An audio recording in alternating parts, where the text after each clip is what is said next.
Israel ആക്രമണത്തിൽ സർവ്വതും നശിച്ച ഗസ ഇപ്പോൾ പോളിയോ പകർച്ചവ്യാധി ഭീതിയിലാണ്. 25 വർഷത്തിന് ശേഷം ആദ്യമായി പോളിയോ ബാധ സ്ഥിരീകരിക്കുകയാണ് ഇവിടെ.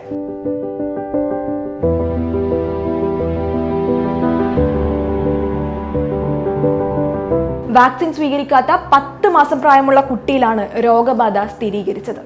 കുഞ്ഞിന്റെ ശരീരം പൂർണ്ണമായും തളർന്ന അവസ്ഥയിലാണ്.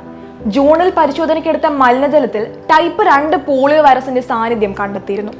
5 വയസ്സിന് താഴെ പ്രായമുള്ള കുട്ടികളെ ബാധിക്കുന്ന വൈറൽ രോഗമാണ് പോളിയോ. ഒരാളിൽ നിന്ന് മറ്റൊരാളിലേക്ക് ഇത് പകരും.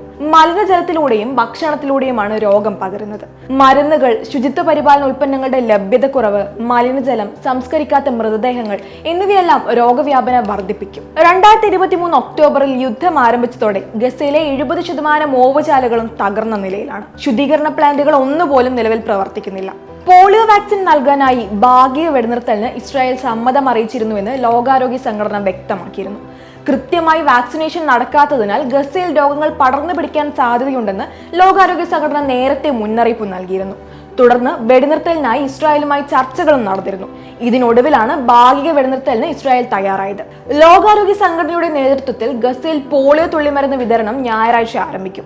2000-ഓളം ആരോഗ്യ പ്രവർത്തകരുടെ നേതൃത്വത്തിലായിരിക്കും വാക്സിനേഷൻ നടപ്പാക്കുക. 10 വയസ്സിന് താഴെയുള്ള 6.40 ലക്ഷം കുട്ടികൾക്കാണ് തുള്ളിമരുന്ന് നൽകുക. 3 തവണയായി രാവിലെ 6 മണി മുതൽ 3 മണി വരെ ആയിരിക്കും വാക്സിൻ നൽകാനായി വെടിനിർത്തൽ ഉണ്ടാവുക.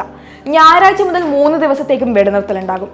ഗസയിൽ മേഖല തിരിച്ചാവും വെടിനിർത്തൽ പ്രാബല്യത്തിൽ വരികയെന്നുമാണ് ലോകാരോഗ്യ സംഘടനയുടെ ഗസ പ്രതിനിധി റിക് പീപ്പർകോൺ അറിയിച്ചത്. എന്നാൽ ഗസയിൽ മുഴുവനായി വാക്സിൻ നൽകണമെങ്കിൽ ആക്രമണം നിർത്തണമെന്നാണ് UN രക്ഷാസമിതി യോഗം ആവശ്യപ്പെട്ടിരിക്കുന്നത്.